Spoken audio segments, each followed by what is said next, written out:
सबसे पहले मैंने बाबा साहब की 22 प्रतिज्ञाएं अपनाई हैं और उसके बाद मैंने बौद्ध धर्म अपनाया है। मैं कोई महायानी या हीनयानी नहीं हूँ, मैं अम्बेडकर यानी हूँ। अम्बेडकर यानी हो आप? जी बिल्कुल। तो आप पहले कौन से धर्म में थी आप? पहले हम हिंदू धर्म में एक तरीके से कह सकते हैं कि हिंदू धर्म में उलझे हुए थे, भूले हुए थे अपने असली धर्म को।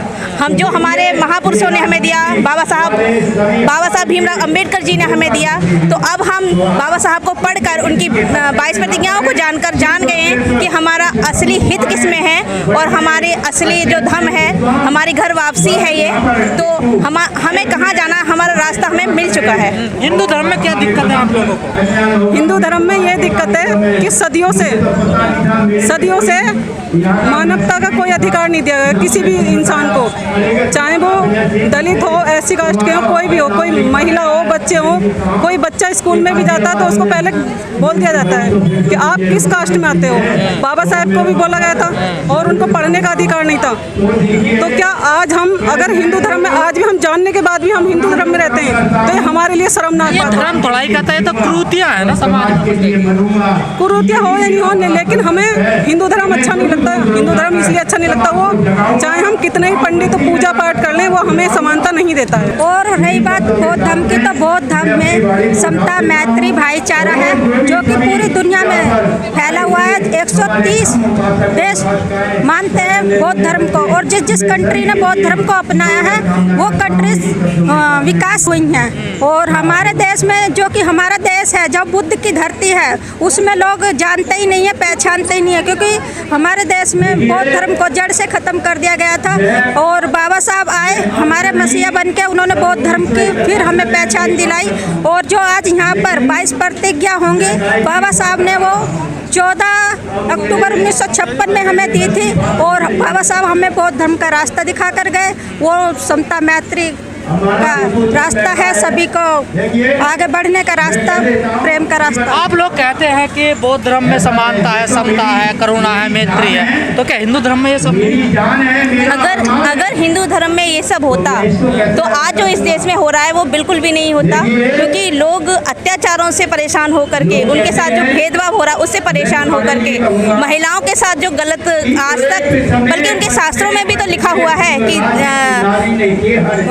ढोल गवार शूद्र पशु नारी ये सब ताड़न के अधिकारी, तो जो शास्त्रों में लिखा हुआ है उसको वो लोग कैसे बदल सकते हैं? अपने धर्म में जो उनके नियम कानून उनको तो कभी नहीं बदलेंगे, तो हमें तो कभी भी उसमें समानता मिल ही नहीं सकती। इसीलिए तो बौद्ध धर्म में आपको समानता है? जी बिल्कुल, बौद्ध धर्म में शुरू से ही महिलाओं को, पुरुषों को समानता का अधिकार है, शिक्षा का बराबर अधिकार है और हर एक चीज में पुरुषों को और स्त्रियों को बराबर का अधिकार दिया गया है। लेकिन अत्याचार तो सभी धर्म में होता है ना? सबसे पहले जय भीम नमो बुद्धाय।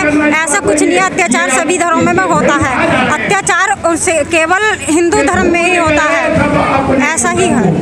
तो आपने भी बौद्ध धर्म अपना लिया? हाँ जी बिल्कुल, बौद्ध धर्म अपना लिया है, क्योंकि बौद्ध धर्म से हमें बेनिफिट है ना। बौद्ध धर्म एक समानता का अधिकार दिया है बौद्ध धर्म में हमें। भगवान बुद्ध ने कहा था अपो दीपो भव, अपना दीपक स्वयं बनो।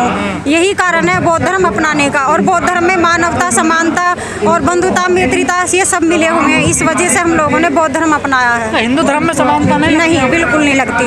क्यों? वहाँ तो सब एक समान है। ऐसा हो ही नहीं सकता, एक समान है, इम्पॉसिबल है। हिंदू धर्म में ये सब है ही नहीं। हिंदू धर्म में तो महिलाओं का इतना शोषण, अत्याचार हुआ है जो मतलब अब तक सहती आ रही है महिलाएं। हिंदू धर्म में ही अत्याचार, शोषण सह रही हैं, लेकिन बौद्ध धर्म में ऐसा कुछ नहीं है कि महिलाओं के साथ अत्याचार हो, ऐसा है ही नहीं।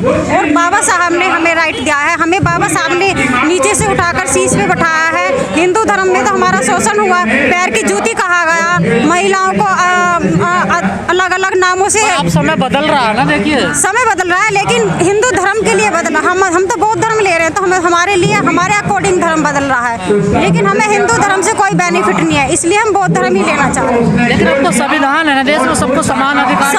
संविधान ने तो सभी को, बाबा साहब ने संविधान बनाया, सभी को राइट दिया है कि वो कोई भी धर्म चॉइस कर सकता है। ये बाबा साहब ने हमें राइट दिया संविधान में, और संविधान में सभी को समान माना गया है। ये नहीं कि हर बाबा साहब ने सभी के लिए एक समान कार्य किया है। लोग अचानक एक साथ कई हजार लोग हिंदू धर्म छोड़ने लगे, तो अच्छी बात है ना, उन्हें अच्छा लग रहा है हिंदू धर्म छोड़ना, तो वो छोड़ रहे हैं। वो अपनी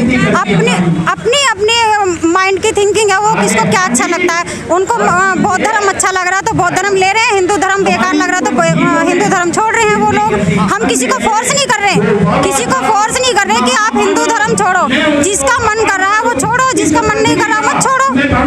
आप लोगों को डर नहीं लगता जो आपको अधिकार मिले हुए वो छिन जाएंगे धर्म परिवर्तन करने पर? हमें ऐसे डर के लगेगा, ऐसे तो कुछ है ही नहीं। पहली बात तो अधिकार छीनेंगे को, बाबा साहब ने हमें अधिकार दिए हैं और हमें आगे भी मिलते रहेंगे।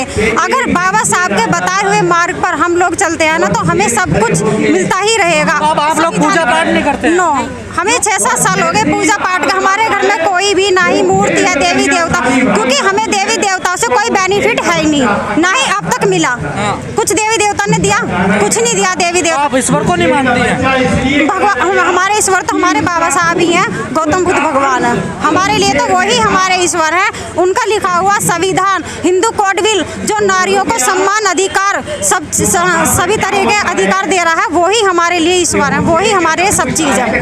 मतलब पूजा पाठ देवी देवता कुछ नहीं कुछ मानती? नहीं, हम नहीं मानते, ना ही मानते, सब कुछ छोड़ दिया। हमारे बच्चे हैं छोटे छोटे, वो भी नहीं मानते, वो भी पूजा पाठ नहीं करते, क्योंकि पूजा पाठ से अगर कुछ मिलता तो शायद अब से हम कुछ और होते। लेकिन हमने जब से बाबा साहब को माना, पढ़ा बाबा साहब के बारे में, तो हमें काफ़ी जानकारी मिली। तभी से हमने देवी देवताओं को अपने घर में से निकाल के बाहर फेंक दिया। हमें ये डर नहीं लगता हम लोगों को? क्यों डर क्यों लगेगा? डर क्यों लगेगा? वो तो पत्थर हैं, पत्थरों से क्या कभी डर लगता है? पत्थर है, भगवान है वो। होंगे जिसके लिए भगवान होंगे, हमारे लिए भगवान नहीं है। वो एक पत्थर है जिस पत्थर को हम इंसानों ने रूप दिया है, वो पत्थर है। आप भी नहीं मानती देवी देवताओं को? जी नहीं, जब पत्थर हैं हम जान चुके हैं इस चीज़ को कि उनमें कोई शक्ति नहीं है, तो हम उन चीज़ों को क्यों मानेंगे, क्यों उसमें अपना ये शक्ति है, आपको किसी ने गलत बताया है? नहीं, अगर शक्ति होती तो इतने दिन से हमारी बड़ी बूढ़ी माताएं, हमारी सास, हमारी मम्मी, हमारी दादी इतनी पूजा पाठ करती रही, लेकिन उन्हें कोई शिक्षा नहीं मिली, उन्हें कोई अधिकार नहीं मिले। और जब हमने बाबा साहब को पढ़ा, हमने जब संविधान की शक्ति को जाना, हिंदू कोड बिल को जाना, और 51A जो हमें अधिकार देता है कि हमारा जो फंडामेंटल राइट है कि आप कहीं पर भी एक तो बोलने की आपको आज़ादी है, और 25 अधिकार को ये दलित महिलाएं जान नहीं है या दूसरे समाज की जो अपर कास्ट महिला वो भी अपने अधिकारों को जान रही है? जी बिल्कुल, क्योंकि बाबा साहब ने तो संपूर्ण महिलाओं के लिए हिंदू कोड बिल बनाया और इसके लिए उन्होंने 52 में अपनी कानून मंत्री के पद से भी इस्तीफा दे दिया। इससे बड़ा कोई आज तक कोई इतना बड़ा नेता नहीं हुआ, आज तक कोई इतना बड़ा महापुरुष नहीं हुआ जिन्होंने अपनी सारी मतलब जीवन तक आपकी आस्था बाबा साहब में है? जी बिल्कुल। तो भगवान मानती है उनको बाबा साहब? जी नहीं, बाबा साहब ने कभी अपने आप को भगवान मानने के लिए नहीं कहा, ना उनकी पूजा करने की ज़रूरत है। उन्होंने कहा है कि सिर्फ आप मेरे विचारों पर चलो, मेरी जो बताई हुई बात है। अनुयायी हैं आप? जी बिल्कुल, हम अनुयायी हैं, उनके भक्त नहीं हैं, हम उनके अनुयायी हैं और उनकी 22 प्रतिज्ञाओं को मानते हैं। ना किसी ब्रह्मा विष्णु महेश में हमारी कोई श्रद्धा है और ना हम उसे मानेंगे, क्योंकि अब हम जान चुके हैं कि वो बिल्कुल सिर्फ पत्थर है, पत्थर है, पत्थर के अलावा कुछ भी नहीं है।